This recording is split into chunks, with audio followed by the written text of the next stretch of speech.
ನಮಸ್ಕಾರ. ಅಧ್ಯಾಯ 61 ಮುಂದುವರೆದ ಭಾಗ. ಶ್ರೀರಾಮಕೃಷ್ಣರಿಗೆ ಏನಾದರೂ ಉಪಹಾರ ಕೊಡುವುದಕ್ಕೆ ಮನೆಯವರು ಏನೂ ಅಣಿ ಮಾಡಿರಲಿಲ್ಲ. ಆಗ ಶ್ರೀರಾಮಕೃಷ್ಣರೇ, ನೋಡಿ, ನೀವು ನನಗೆ ಏನಾದರೂ ತಿನ್ನುವುದಕ್ಕೆ ಕೊಡಬೇಕು. ನಾನು ಹಿಂದೆ ಯದು ತಾಯಿಗೆ ನನಗೆ ಏನಾದರೂ ತಿನ್ನುವುದಕ್ಕೆ ಕೊಡು, ಇಲ್ಲದೇ ಇದ್ದರೆ ಇದು ಗೃಹಸ್ಥರಿಗೆ ಕೆಟ್ಟದ್ದು ಎಂದು ಹೇಳಿದೆ. ಆನಂತರ ನಂದಬೋಸ್ ಸ್ವಲ್ಪ ತಿಂಡಿ ತರಲು ಹೇಳಿದ. ಶ್ರೀರಾಮಕೃಷ್ಣರು ಅದನ್ನು ತಿನ್ನತೊಡಗಿದರು. ಇತರರು ಅವರು ತಿನ್ನುವುದನ್ನು ನೋಡುತ್ತಿದ್ದರು. ತಿಂದಾದ ಮೇಲೆ ಕೈ ತೊಳೆದುಕೊಳ್ಳಬೇಕಾಗಿತ್ತು. ತಿಂದ ತಟ್ಟೆ ಜಮಖಾನದ ಮೇಲೆ ಇತ್ತು. ಅಲ್ಲಿ ಕೈ ತೊಳೆದುಕೊಳ್ಳಲಿಲ್ಲ. ಒಬ್ಬ ಆಳು ಕಂಚಿನ ಬೊಗಣೆಯನ್ನು ತಂದ. ಅದರಲ್ಲೂ ಅವರು ಕೈ ತೊಳೆದುಕೊಳ್ಳಲಿಲ್ಲ. ಇದು ರಾಜಸಿಕ ಲಕ್ಷಣ. ಇದನ್ನು ತೆಗೆದುಕೊಂಡು ಹೋಗು ಎಂದು ಆಳಿಗೆ ಹೇಳಿದರು. ಮನೆಯ ಯಜಮಾನ, ದಯವಿಟ್ಟು ಇದರಲ್ಲೇ ಕೈಯನ್ನು ತೊಳೆದುಕೊಳ್ಳಿ ಎಂದ. ಶ್ರೀರಾಮಕೃಷ್ಣರು ಅರೆಮನಸ್ಸಿನಿಂದ, ಏನು, ನಾನು ಕೈ ತೊಳೆಯಬೇಕೇ ಎಂದರು. ನಂತರ ಅವರು ವರಾಂಡಕ್ಕೆ ನಡೆದುಕೊಂಡು ಹೋದರು. ಮಹೇಂದ್ರ ಕೈ ತೊಳೆದುಕೊಳ್ಳಲು ನೀರನ್ನು ಹಾಕಿದ. ಕರವಸ್ತ್ರದಿಂದ ತಮ್ಮ ಕೈಯನ್ನು ಒರೆಸಿಕೊಂಡು ಹಿಂತಿರುಗಿದರು. ಆನಂತರ ಅವರಿಗೆ ಒಂದು ತಟ್ಟೆಯಲ್ಲಿ ವೀಳ್ಯದೆಲೆಯನ್ನು ಕೊಟ್ಟರು. ಅವರಿಗೆ ಮೊದಲೇ ಕೆಲವರು ಆ ತಟ್ಟೆಯಿಂದ ಸ್ವಲ್ಪ ತೆಗೆದುಕೊಂಡಿದ್ದರು. ಆದ ಕಾರಣ ಶ್ರೀರಾಮಕೃಷ್ಣರು ಏನನ್ನೂ ತೆಗೆದುಕೊಳ್ಳಲಿಲ್ಲ. ನಂದ ಕೇಳಿದರು, ನಾನು ನಿಮ್ಮನ್ನು ಒಂದು ಮಾತು ಕೇಳಲೇ? ಶ್ರೀರಾಮಕೃಷ್ಣರು ಹೇಳಿದರು, ಏನು? ನಂದ ಹೇಳಿದರು, ನೀವು ಏತಕ್ಕೆ ವೀಳ್ಯದೆಲೆಯನ್ನು ತೆಗೆದುಕೊಳ್ಳಲಿಲ್ಲ? ನೀವು ಮಾಡಿದ ಇತರ ಕೆಲಸಗಳೆಲ್ಲ ಸರಿಯಾಗಿದ್ದವು, ಆದರೆ ಇದೊಂದು ಮಾತ್ರ ನನಗೆ ಅರ್ಥವಾಗಲಿಲ್ಲ. ಶ್ರೀರಾಮಕೃಷ್ಣರು ಹೇಳಿದರು, ನಾನು ಏನನ್ನಾದರೂ ತಿಂದರೆ, ಕುಡಿದರೆ ಮೊದಲು ಅದನ್ನು ದೇವರಿಗೆ ಅರ್ಪಣೆ ಮಾಡುತ್ತೇನೆ. ಇದೊಂದು ನನ್ನ ಅಭ್ಯಾಸ. ನಂದ ಹೇಳಿದರು, ವೀಳ್ಯದೆಲೆ ಕೂಡ ದೇವರಿಗೆ ಅರ್ಪಿಸಬಹುದಾಗಿತ್ತು. ಶ್ರೀರಾಮಕೃಷ್ಣರು ಹೇಳಿದರು, ಆದರೆ ಅದು ಜ್ಞಾನ ಮಾರ್ಗ. ಭಕ್ತಿಯ ಮಾರ್ಗವೂ ಒಂದು ಇದೆ. ಜ್ಞಾನ ಮಾರ್ಗದಲ್ಲಿ ಬ್ರಹ್ಮಜ್ಞಾನದ ಬಲದಿಂದ ಅವನು ಏನು ಬೇಕಾದರೂ ತಿನ್ನಬಹುದು, ಆದರೆ ಭಕ್ತನಿಗೆ ನಿಯಮಗಳಿರುತ್ತವೆ. ನಂದ ಹೇಳಿದರು, ಆದರೆ ನೀವು ಮಾಡಿದ್ದು ಸರಿಯಲ್ಲ ಎಂದು ನಾನು ಭಾವಿಸುತ್ತೇನೆ. ಶ್ರೀರಾಮಕೃಷ್ಣರು ನಗುತ್ತಾ ಹೇಳಿದರು, ಇದೊಂದು ನನ್ನ ಅಭ್ಯಾಸ. ನೀನು ಹೇಳುವುದೂ ಸರಿಯೇ, ಅದಕ್ಕೂ ಶಾಸ್ತ್ರದ ಆಧಾರವಿದೆ.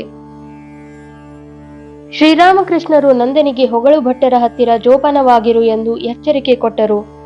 ಜೋಪಾನ, ಹೊಗಳು ಭಟ್ಟರ ಹತ್ತಿರ ಅವರು ತಮ್ಮ ಸ್ವಾರ್ಥ ಮಾತ್ರ ಸಾಧಿಸಿಕೊಳ್ಳುತ್ತಾರೆ. ಪ್ರಸನ್ನನ ತಂದೆಗೆ ಹೇಳಿದರು, ನೀನು ಈ ಮನೆಯಲ್ಲಿ ವಾಸ ಮಾಡುತ್ತೀಯೇನು? ಪ್ರಸನ್ನನ ತಂದೆ ಹೇಳಿದರು, ಇಲ್ಲ ಮಹಾಶಯರೇ, ನಾನು ಪಕ್ಕದಲ್ಲಿದ್ದೇನೆ. ನೀವು ಗುಡಿಯನ್ನು ಸೇದುವುದಿಲ್ಲವೇ? ಶ್ರೀರಾಮಕೃಷ್ಣ ಹೇಳಿದರು, ಇಲ್ಲ, ನೀನು ಸೇದು. ನನಗೆ ಈಗ ಅದನ್ನು ಸೇದಬೇಕು ಎನ್ನಿಸುವುದಿಲ್ಲ.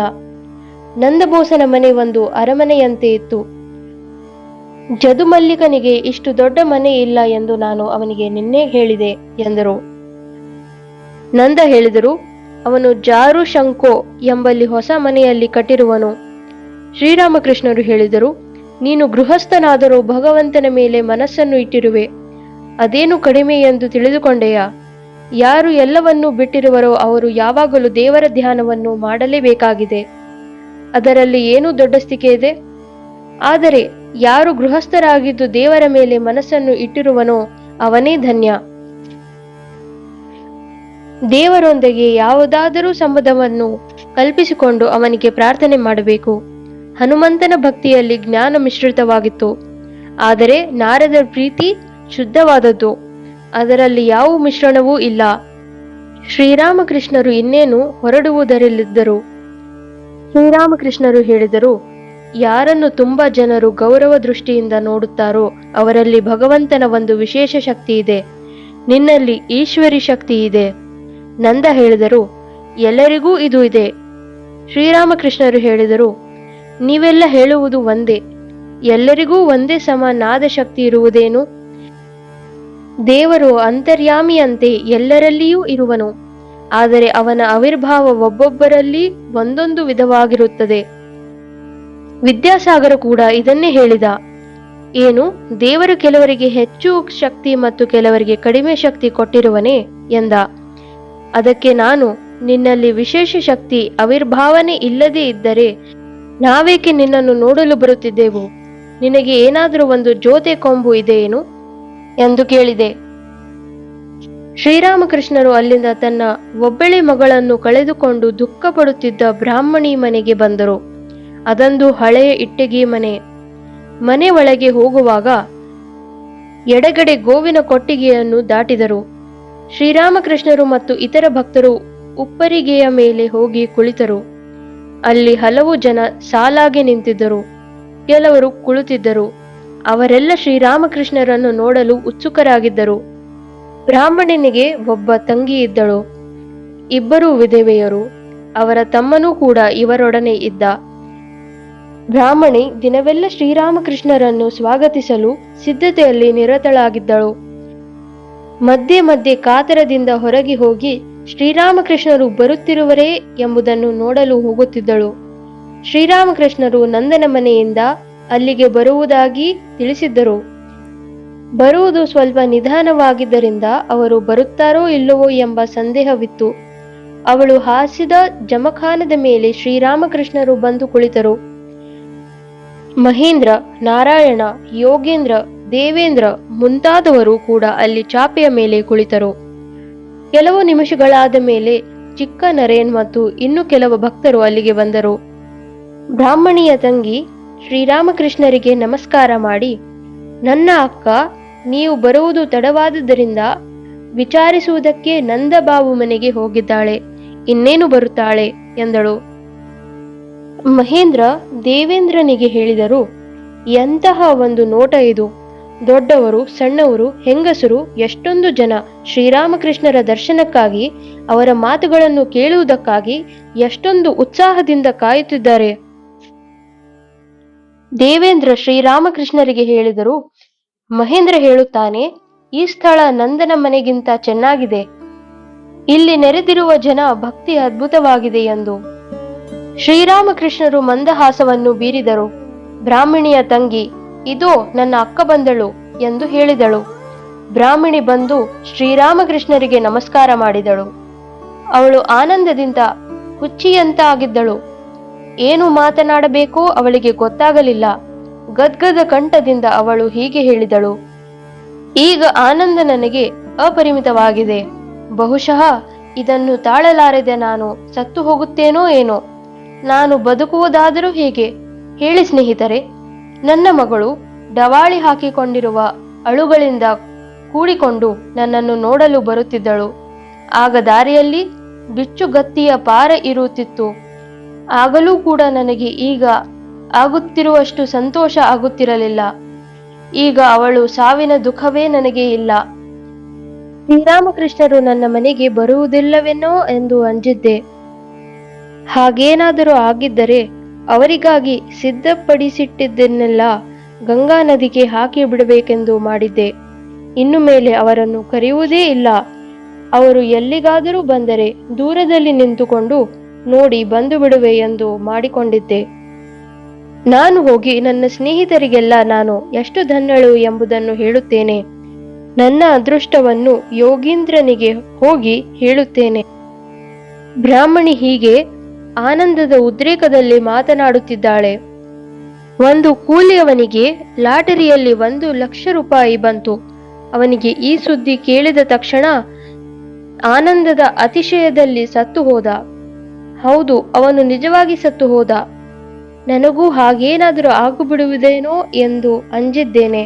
ಸ್ನೇಹಿತರೆ, ನೀವೆಲ್ಲ ನನಗೆ ಹಾಗಾಗದಿರಲಿ ಎಂದು ಆಶೀರ್ವಾದ ಮಾಡಿ ಎಂದು ಕೇಳಿಕೊಂಡಳು. ಮಹೇಂದ್ರನು ಆ ಬ್ರಾಹ್ಮಣಿಯ ಆನಂದೋದ್ರೇಕ ಮತ್ತು ಭಕ್ತಿಯನ್ನು ಕಂಡು ಅವಳ ಪಾದಧೂಳಿಯನ್ನು ತೆಗೆದುಕೊಳ್ಳಲು ಹೋಗುವನು. ಆದರೆ ಬ್ರಾಹ್ಮಣಿ ಅದಕ್ಕೆ ಅವಕಾಶ ಕೊಡದೆ ತಾನೇ ಅವನಿಗೆ ಕೈ ಮುಗಿದಳು. ಇತರ ಎಲ್ಲ ಭಕ್ತರನ್ನು ನೋಡಿ ತನಗೆ ತುಂಬಾ ಆನಂದವಾಗಿದೆ ಎಂದಳು. ನಾನು ಹೋಗಿ ಚಿಕ್ಕ ನರೇಂದ್ರನನ್ನು ಕರೆದುಕೊಂಡು ಬಂದಿದ್ದೇನೆ. ಅವನಿಲ್ಲದಿದ್ದರೆ ನಮ್ಮನ್ನು ಯಾರು ನಗಿಸುತ್ತಾರೆ ಎಂದಳು. ಅಷ್ಟು ಹೊತ್ತಿಗೆ ಬ್ರಾಹ್ಮಣಿಯ ತಂಗಿ ಕೆಳಗಿನಿಂದ ಬಂದು ಅಕ್ಕನನ್ನು ಕರೆದಳು. ನೀನು ಅಲ್ಲಿ ಮಾತನಾಡುತ್ತಾ ನಿಂತರೆ ನಾನೊಬ್ಬಳೆ ಹೇಗೆ ನೋಡಿಕೊಳ್ಳುವುದು ಎಂದಳು. ಆದರೆ ಬ್ರಾಹ್ಮಣಿಗೆ ಹೇಳತೀರದ ಆನಂದ. ಅವಳಿಗೆ ತನ್ನ ಕಣ್ಣನ್ನು ಶ್ರೀರಾಮಕೃಷ್ಣರು ಮತ್ತು ಭಕ್ತರಿಂದ ಕೀಳುವುದಕ್ಕೆ ಆಗುತ್ತಿರಲಿಲ್ಲ. ಸ್ವಲ್ಪ ಹೊತ್ತಿನ ಮೇಲೆ ಬಹಳ ಗೌರವದಿಂದ ಶ್ರೀರಾಮಕೃಷ್ಣರನ್ನು ಬೇರೊಂದು ಕೋಣೆಗೆ ಕರೆದುಕೊಂಡು ಹೋಗಿ ಉಪಹಾರವನ್ನು ಕೊಟ್ಟಳು. ಭಕ್ತರಿಗೆಲ್ಲ ಮಾಳಿಗೆಯ ಮೇಲೆ ಬಡಿಸಿದರು. ರಾತ್ರಿ 8 ಗಂಟೆ ಆಗಿತ್ತು. ಶ್ರೀರಾಮಕೃಷ್ಣರು ಹೊರಡುವುದಕ್ಕೆ ಅಣಿಯಾದರು. ಅವರು ಬಾಗಿಲಿನ ಸಮೀಪಕ್ಕೆ ಬಂದಾಗ ಬ್ರಾಹ್ಮಣಿ ತನ್ನ ತಮ್ಮನನ್ನು ಶ್ರೀರಾಮಕೃಷ್ಣರಿಗೆ ನಮಸ್ಕಾರ ಮಾಡುವಂತೆ ಹೇಳಿ, ಇವನು ನನ್ನ ತಮ್ಮ, ಇವನೊಬ್ಬ ಮೂರ್ಖ ಎಂದಳು. ಆದರೆ ಶ್ರೀರಾಮಕೃಷ್ಣರು, ಇಲ್ಲ ಇಲ್ಲ, ಅವರೆಲ್ಲ ಒಳ್ಳೆಯವರು ಎಂದರು. ಒಬ್ಬ ದೀಪ ಹಿಡಿದುಕೊಂಡು ಅವರಿಗೆ ದಾರಿ ತೋರಿದ. ಕೆಲವು ಕಡೆ ತುಂಬಾ ಕತ್ತಲಾಗಿತ್ತು. ಶ್ರೀರಾಮಕೃಷ್ಣರು ದನದ ಕೊಟ್ಟಿಗೆ ಎದುರಿಗೆ ಸ್ವಲ್ಪ ನಿಂತುಕೊಂಡರು. ಭಕ್ತರೆಲ್ಲ ಅವರ ಸುತ್ತಲೂ ನಿಂತರು. ಆ ನಂತರ ಎಲ್ಲರೂ ಗಣುವಿನ ತಾಯಿಯ ಮನೆಗೆ ಹೋದರು. ಶ್ರೀರಾಮಕೃಷ್ಣರು ಗಣುವಿನ ತಾಯಿಯ ಮನೆಯ ಬೈಠಕ್ಖಾನೆಯಲ್ಲಿ ಕುಳಿತಿದ್ದಾರೆ. ಅಲ್ಲಿ ಅನೇಕರು ವಾದ್ಯವನ್ನು ಶ್ರೀರಾಮಕೃಷ್ಣರಿಗೆ ಬಾರಿಸುತ್ತಿದ್ದಾರೆ. ರಾತ್ರಿ 8:30 ಆಗಿತ್ತು. ಹಾಲು ಚೆಲ್ಲಿದ್ದಂತೆ ಚಂದ್ರನ ಬೆಳದಿಂಗಳು ಎಲ್ಲ ಕಡೆ ಹರಡಿತ್ತು. ಅಂದು ಪೂರ್ಣಿಮೆಯಾದ ಮಾರನೇ ದಿನ. ಇಲ್ಲಿಗೂ ಬಂದ ಬ್ರಾಹ್ಮಣಿ ಬೈಠಕ್ಖಾನೆ ಮತ್ತು ಒಳಗೆ ಹೋಗಿ ಬಂದು ಮಾಡುತ್ತಿದ್ದಳು. ಪದೇ ಪದೇ ಬಂದು ಶ್ರೀರಾಮಕೃಷ್ಣರನ್ನು ನೋಡುತ್ತಿದ್ದಳು. ಸುತ್ತಮುತ್ತಲಿರುವ ಮಕ್ಕಳು ಮರಿಗಳು ಬಂದು ಕಿಟಕಿಯಿಂದ ಶ್ರೀರಾಮಕೃಷ್ಣನನ್ನು ನೋಡುತ್ತಿದ್ದರು. ಇತರ ದೊಡ್ಡವರೂ ಕೂಡ ಇಲ್ಲಿ ಸೇರಿದ್ದರು. ಚಿಕ್ಕ ನರೇನನು ಹುಡುಗರು ಕಿಟಕಿ ಹತ್ತುತ್ತಿರುವುದನ್ನು ನೋಡಿದ. ಅವನು ಹುಡುಗರಿಗೆ, ಇಲ್ಲಿ ಏತಕ್ಕೆ ಇದ್ದೀರಿ, ಮನೆಗೆ ಹೋಗಿ ಎಂದು ಹೇಳಿದರು. ಶ್ರೀರಾಮಕೃಷ್ಣರು ಮೃದುವಾಗಿ, ಅವರು ಇದ್ದುಕೊಂಡು ಹೋಗಲಿ ಬಿಡು ಎಂದರು. ಪದೇ ಪದೇ ಹರಿಓಂ ಎಂದು ಶ್ರೀರಾಮಕೃಷ್ಣರು ಹೇಳುತ್ತಿದ್ದರು. ಅವರ ಸುಮುಖದಲ್ಲಿ ಸಂಗೀತ ನಡೆಯಿತು. ಶ್ರೀರಾಮಕೃಷ್ಣರು ಹೇಳಿದರು, ಸಂಗೀತ ಎಷ್ಟು ಮಧುರವಾಗಿದೆ, ಪಿಟೀಲನ್ನು ಎಷ್ಟು ಚೆನ್ನಾಗಿ ಬಾರಿಸುತ್ತಿದ್ದಾರೆ, ತಬಲವನ್ನು ಚೆನ್ನಾಗಿ ಬಾರಿಸುತ್ತಿದ್ದಾರೆ, ವಾದ್ಯ ವೃಂದದವರೆಲ್ಲ ಚೆನ್ನಾಗಿ ಬಾರಿಸುತ್ತಿರುವರು. ಅಲ್ಲಿ ಒಬ್ಬ ಹುಡುಗನನ್ನು ತೋರಿಸಿ, ಆ ಹುಡುಗನಿಗೆ ವಾದ್ಯಗಳೆಲ್ಲ ಗೊತ್ತಿರುವಂತೆ ಕಾಣುವುದು ಎಂದರು. ಸ್ವಲ್ಪ ಹೊತ್ತಾದ ಮೇಲೆ ಬ್ರಾಹ್ಮಣಿ ಬಂದು ಶ್ರೀರಾಮಕೃಷ್ಣರನ್ನು ಒಳಗೆ ಬರಬೇಕೆಂದು ಕೇಳಿಕೊಂಡಳು. ಶ್ರೀರಾಮಕೃಷ್ಣರು ಕೇಳಿದರು, ಏತಕ್ಕೆ? ಬ್ರಾಹ್ಮಣಿ ಹೇಳಿದರು, ಉಪಹಾರವನ್ನು ಬಡಿಸಿದ್ದಾರೆ, ಅದಕ್ಕಾಗಿ. ಶ್ರೀರಾಮಕೃಷ್ಣರು ಕೇಳಿದರು, ಅದನ್ನು ಇಲ್ಲೇ ಏತಕ್ಕೆ ತರಬಾರದು? ಬ್ರಾಹ್ಮಣಿ ಹೇಳಿದರು, ನಿಮ್ಮ ಪಾದಧೂಳಿಯಿಂದ ಆ ಕೋಣೆಯನ್ನು ಪವಿತ್ರ ಮಾಡಬೇಕೆಂದು ಗಣುತಾಯಿ ಕೇಳಿಕೊಳ್ಳುತ್ತಿದ್ದಾಳೆ. ಆಗ ಅದು ಕಾಶಿಯಂತೆ ಪವಿತ್ರವಾಗುವುದು. ಯಾರು ಅಲ್ಲಿ ಸತ್ತರೂ ಅವರಿಗೆ ಮುಕ್ತಿ ಸಿಗುವುದು. ಶ್ರೀರಾಮಕೃಷ್ಣರು ಬ್ರಾಹ್ಮಣಿ ಮತ್ತು ಮನೆಯ ಕೆಲವು ಕಿರಿಯರೊಂದಿಗೆ ಒಳಗೆ ಹೋದರು. ಆನಂತರ ಅವರು ಬಲರಾಮ್ ಬೋಸ್ನ ಮನೆಗೆ ವಿಶ್ರಾಂತಿಗಾಗಿ ತೆರಳಿದರು. ಬ್ರಾಹ್ಮಣಿ ಇಲ್ಲಿಗೂ ಬಂದಳು. ಅವಳ ತಮ್ಮನಿಗೆ ತಬಲ ಬಾರಿಸುವುದಕ್ಕೆ ಬರುತ್ತಿತ್ತು. ನರೇಂದ್ರನು ಅಥವಾ ಇನ್ನೂ ಯಾರಾದರೂ ಹಾಡಿದರೆ ಅವನಿಗೆ ತಬಲ ಬಾರಿಸುವುದಕ್ಕೆ ಕಳುಹಿಸಿದರೆ ಚೆನ್ನಾಗಿರುವುದು ಎಂದರು. ಶ್ರೀರಾಮಕೃಷ್ಣರು ವಿಶ್ರಾಂತಿ ತೆಗೆದುಕೊಳ್ಳುತ್ತಿದ್ದಾಗ ಮಹೇಂದ್ರ ಅವರ ಕಾಲನ್ನು ಒತ್ತುತ್ತಿದ್ದ. ಶ್ರೀರಾಮಕೃಷ್ಣರು ಹೇಳಿದರು, ಬ್ರಾಹ್ಮಣಿ ಮತ್ತು ಅವಳ ತಂಗಿ ಎಷ್ಟು ಸಂತೋಷಪಟ್ಟರು ನಾವು ಅವರ ಮನೆಗೆ ಹೋಗಿದ್ದಕ್ಕೆ ಎಂದರು. ಮಹೇಂದ್ರ ಹೇಳಿದರು, ಎಂತಹ ವಿಚಿತ್ರ ಇದು. ಜೀಸಸ್ಸಿನ ಕಾಲದಲ್ಲಿಯೂ ಇಬ್ಬರು ಹೆಂಗಸರು ಹೀಗೇ ಇದ್ದರು. ಅವರಿಬ್ಬರು ಅಕ್ಕ ತಂಗಿಯರು, ಕ್ರಿಸ್ತನ ಭಕ್ತರಾಗಿದ್ದರು. ಅವರ ಹೆಸರು ಮಾರ್ಥಾ ಮತ್ತು ಮೇರಿ ಎಂದು. ಶ್ರೀರಾಮಕೃಷ್ಣರು ಹೇಳಿದರು, ನನಗೆ ಅವರ ಕಥೆಯನ್ನು ಹೇಳು. ಮಹೇಂದ್ರ ಹೇಳಿದರು, ನಿಮ್ಮ ಹಾಗೆಯೇ ಜೀಸಸ್ ಕೂಡ ತನ್ನ ಭಕ್ತರೊಡನೆ ಅವರ ಮನೆಗೆ ಹೋಗುತ್ತಾನೆ. ಅವನನ್ನು ನೋಡಿ ಒಬ್ಬ ತಂಗಿ ಪರಮಾನಂದ ಭರಿತಳಾಗುತ್ತಾಳೆ. ಅವಳ ಮತ್ತೊಬ್ಬ ತಂಗಿ ಒಬ್ಬಳೇ ಅತಿಥಿಗಳನ್ನು ಸತ್ಕರಿಸುವುದಕ್ಕೆ ಅಣಿಮಾಡುತ್ತಿರುತ್ತಾಳೆ. ಆಕೆ ಕ್ರಿಸ್ತನಿಗೆ ದೂರು ಹೇಳುತ್ತಾಳೆ, ಪ್ರಭು, ನೀವೇ ನೋಡಿ, ನನ್ನ ಸಹೋದರಿ ಎಂತಹ ತಪ್ಪನ್ನು ಮಾಡಿದ್ದಾಳೆ. ಅವಳು ನಿಮ್ಮ ಎದುರಿಗೆ ಕುಳಿತು ಬಿಟ್ಟಿದ್ದಾಳೆ. ನಾನು ಕೆಲಸವನ್ನೆಲ್ಲ ಮಾಡಬೇಕಾಗಿದೆ.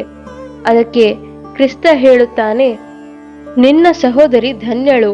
ಈ ಮನುಷ್ಯ ಜೀವನ ಸಾರ್ಥಕವಾಗಲು ಏನು ಬೇಕೋ ಅದನ್ನೂ ಬಳಸಿಕೊಂಡಿದ್ದಾಳೆ. ಅದೇ ಭಗವತ್ ಪ್ರೇಮ. ಶ್ರೀರಾಮಕೃಷ್ಣರು ಹೇಳಿದರು, ಇದನ್ನೆಲ್ಲ ನೋಡಿದ ಮೇಲೆ ನಿನಗೆ ಏನು ಎನ್ನಿಸುವುದು? ಮಹೇಂದ್ರ ಹೇಳಿದನು, ಕ್ರಿಸ್ತ ಚೈತನ್ಯ ದೇವ ಮತ್ತು ನೀವು ಎಲ್ಲರೂ ಒಂದೇ ವ್ಯಕ್ತಿಯಂತೆ ಕಾಣುವುದು. ಒಬ್ಬರೇ ಈ 3 ವ್ಯಕ್ತಿಗಳು ಆಗಿರುವುದು ಎನ್ನಿಸುವುದು. ಶ್ರೀರಾಮಕೃಷ್ಣನು ಹೇಳಿದರು, ಹೌದು ಹೌದು, ಅದೆಲ್ಲ ಒಂದೇ. ಇಲ್ಲಿ ಹೀಗಿರುವವನು ಅವನೇ ಎಂಬುದು ನಿನಗೆ ಕಾಣುವುದಿಲ್ಲವೇ? ಹೀಗೆ ಹೇಳುವಾಗ ಶ್ರೀರಾಮಕೃಷ್ಣರು ತಮ್ಮ ಎದೆಯನ್ನು ಮುಟ್ಟಿ ತೋರಿಸುತ್ತಾರೆ. ಮಹೇಂದ್ರ ಹೇಳಿದರು, ನೀವು ಕಳೆದ ಸಲ ದೇವರು ಹೇಗೆ ಅವತಾರ ಮಾಡುತ್ತಾನೆ ಎಂಬುದನ್ನು ಚೆನ್ನಾಗಿ ವಿವರಿಸಿದಿರಿ. ಶ್ರೀರಾಮಕೃಷ್ಣರು ಹೇಳಿದರು, ನಾನು ಏನು ಹೇಳಿದೆ ಹೇಳು? ಮಹೇಂದ್ರ ಹೇಳಿದರು, ದಿಗಂತದವರೆಗೂ ವ್ಯಾಪಿಸಿರುವ ಮೈದಾನವನ್ನು ಕಲ್ಪಿಸಿಕೊಳ್ಳಿ ಎಂದಿರಿ. ಅದು ಯಾವ ಆತಂಕವೂ ಇಲ್ಲದೆ ಹಬ್ಬಿಕೊಂಡಿದೆ. ಆದರೆ ನಮ್ಮ ಮುಂದೆ ಒಂದು ಗೋಡೆ ಇದ್ದರೆ ಅದನ್ನು ನೋಡಲು ಆಗುವುದಿಲ್ಲ. ಆ ಗೋಡೆಯಲ್ಲಿ ಸಣ್ಣ ರಂಧ್ರವಿದೆ. ಆ ರಂಧ್ರದ ಮೂಲಕ ಅನಂತವಾದ ಬಯಲನ್ನು ನೋಡಬಹುದು. ಶ್ರೀರಾಮಕೃಷ್ಣರು ಹೇಳಿದರು, ಆ ರಂಧ್ರ ಯಾವುದು ಹೇಳು? ಮಹೇಂದ್ರ ಹೇಳಿದರು, ನೀವೇ ಆ ರಂಧ್ರ. ಅದರ ಮೂಲಕ ಅನಂತವಾದ ಆಕಾಶವನ್ನು ನೋಡಬಹುದು. ಶ್ರೀರಾಮಕೃಷ್ಣರು ಮಹೇಂದ್ರನ ಭುಜ ತಟ್ಟಿ, ನೀನು ಚೆನ್ನಾಗಿ ತಿಳಿದುಕೊಂಡಿರುವೆ ಎಂದರು. ಶ್ರೀರಾಮಕೃಷ್ಣರು ಅನೇಕ ವಿದ್ವಾಂಸರನ್ನು ನೋಡುವುದಕ್ಕೆ ಹೋಗುತ್ತಿದ್ದರು. ಹಾಗೆಯೇ ತುಂಬಾ ಪಾಮರರ ಮನೆಗೂ ಹೋಗುತ್ತಿದ್ದರು, ಶ್ರೀಮಂತರ ಮನೆಗೂ ಹೋಗುತ್ತಿದ್ದರು. ಹಾಗೆಯೇ ತುಂಬಾ ದರಿದ್ರರವರಾದ ಮನೆಗೂ ಹೋಗುತ್ತಿದ್ದರು. ನಂದಬೋಸನದು ಅರಮನೆಯಂತಹ ಮನೆ. ಅಲ್ಲಿ ಹೋಗಿ ಅಲ್ಲಿಂದ ಗುಬ್ಬಚ್ಚಿ ಗೂಡಿನಂತಿರುವ ಬ್ರಾಹ್ಮಣಿ ಮನೆಗೆ ಬಂದರು. ನಂದನ ಮನೆಗಿಂತ ಹೆಚ್ಚು ಆನಂದ ಇಲ್ಲಿ ಪಟ್ಟರು. ಶ್ರೀಕೃಷ್ಣ ತನ್ನ ಮನೆಗೆ ಕಾಲಿಟ್ಟಾಗ ವಿದುರ ಸಂತೋಷದಿಂದ ಕುಣಿದಾಡುವನು. ಇದರಂತೆ ಬ್ರಾಹ್ಮಣಿಯು ಸಂತೋಷದಿಂದ ಹುಚ್ಚಿಯಂತಾಗಿದ್ದಳು. ಇಲ್ಲಿಗೆ ಅಧ್ಯಾಯ 61 ಸಂಪೂರ್ಣವಾಯಿತು.